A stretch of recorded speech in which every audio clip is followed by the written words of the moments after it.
आज विषय गुजराती एमां पूरक वाचनનું પેલું કાવ્ય અભિનંદન આપણા કોર્સમાં છે એ કોર્સમાં બધા પાઠ પૂરા થાય છે એટલે પાઠમાં છે બુકની પાછળ પૂરક વાચન આપ્યું છે।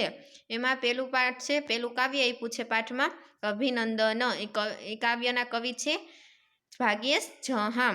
પ્રસ્તુત કાવ્યમાં ગુજરાતની ગરિમાની વાત કરવામાં આવી છે। તેના ખમીર અને ખુમારીની સાથે ધન ટેકનોલોજીના વિકાસની સમગ્ર વિશ્વ પર ગુજરાતને પોતાની આગામી ઓળખ ઊભી કરી રહ્યું છે તેની રજૂઆત કવિએ રસપ્રદ રીતે કાવ્યમાં કરી છે। ગુજરાત તને અભિનંદન। ગુજરાતના ગૌરવની આ ધરા બની અભિનંદન। વેદકાળથી વહે નિરંતર જ્ઞાન ભક્તિની ધારા। દસે દિશાએ રક્ષે દેવો નર નારી અહીં ન્યારા। તું સોમનાથનું બિલ્લીપત્ર તું હાટકેશનું ચંદન। ધરતીકંપમાં ઊભો રહ્યો તું સાવ અડીખમ માણસ। દુષ્કાળની દારૂણ ક્ષણમાં સતત ધબકતો માણસ। સરળ સહેજ થઈ સંતાડ્યું તે આખું ભીની ક્રંદન। અભિનંદન ગુજરાત તને અભિનંદન। એટલે અભિનંદન એટલે આભાર ધન્યવાદ માને છે કે ગુજરાત તને ધન્યવાદ પાઠવીએ છીએ। ગુજરાતના ગૌરવની આ ધરા બની નંદનવન એટલે ગુજરાતની ધરા એટલે ધરતી અને ગુજરાતીઓ માટે એક ગૌરવનું કારણ બની છે। નંદન એટલે હરિયાળી એટલે ગુજરાતની ધરા છે એ ગુજરાતના ગૌરવ માટે છે એ એક હરિયાળી બની છે। વેદકાળથી વહે નિરંતર જ્ઞાન ભક્તિની ધારા એટલે વેદના સમયથી જ્ઞાન અને ભક્તિનો પ્રવાહ નિરંતર વહેતો રહ્યો છે। દસે દિશાએ રક્ષે દેવ નર નારી અહીં ન્યારા। દસે દિશાએ એટલે દેવો છે એ દસે દિશાએ છે એ ગુજરાતનું રક્ષણ કરે છે અને વસતા નર નારી છે એ અનોખા છે। તું સોમનાથનું બિલપત્ર તું હાટકેશનું ચંદન। અહીં ધરતીકંપમાં રહ્યો તું સાવ અડીખમ માણસ એટલે કે છે કે સોમનાથનું તું બિલીપત્ર છે અને હાટકેશનું ચંદન છે। એટલે સોમનાથનું બિલીપત્ર એટલે ભક્તિભાવ વાળો અને હાટકેશનું ચંદન એટલે આધ્યાત્મિક ભાવવાળો। ગુજરાતના લોકો છે એ ભક્તિભાવવાળા અને આધ્યાત્મિક ભાવવાળાઓ છે।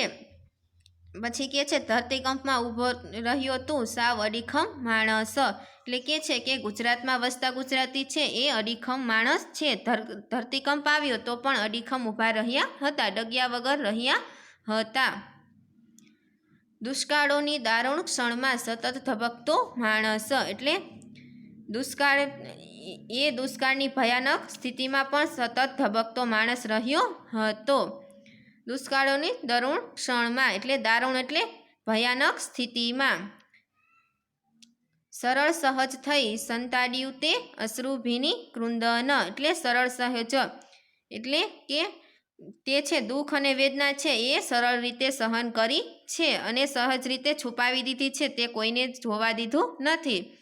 અભિનંદન ગુજરાત તને અભિનંદન। હે ગુજરાત તને અભિનંદન છે, તને ધન્યવાદ પાઠવીએ છીએ। કમ્પ્યુટરમાં કૃષ્ણ નિહાળે ગરબે અંબા રમતી। દેશ વિદેશ વેબસાઇટમાં વિસ્તરતી ગુજરાતી વિસ્તરતી। સમૂહ જીવનમાં સૌની વચ્ચે વહેંચે કેવા સ્પંદન। અભિનંદન ગુજરાત તને અભિનંદન। આજે છે કોમ્પ્યુટરમાં છે આપણે કૃષ્ણને પણ નિહાળી શકીએ છીએ અને મા અંબાને છે ગરબી રમતી પણ જોઈ શકીએ છીએ। વેબસાઇટ તો એ કોઈ ચોક્કસ વસ્તુ બનાવતી કોમ્પ્યુટરની સ્ક્રિપ્ટ એટલે વેબસાઇટ વિશે તમને ખબર જ હશે કે આપણે વેબસાઇટ દ્વારા છે ગુજરાતની ભાષા ઘણી વિસ્તરી રહી છે એટલે ઘણી આગળ વધી રહી છે અને સૌને સાથે લઈને ગુજરાત કેવા સ્પંદન વહેંચી રહ્યું છે એટલે કે ઓછી ધ્રુજારી કંપ રોમાંચક એટલે રોમાંચક છે એ ગુજરાતો અલગ અલગ વેબસાઇટ દ્વારા છે એ સમૂહમાં છે દેશ વિદેશમાં કોમ્પ્યુટર દ્વારા પણ આગળ વિસ્તરી રહ્યું છે। અભિનંદન ગુજરાત તને અભિનંદન કે ગુજરાત તને અભિનંદન પાઠવીએ છીએ। છે શબ્દ સમજૂતી। અભિનંદન એટલે ધન્યવાદ. ગૌરવ એટલે આદર, મોટાઈ ને મહાનતા.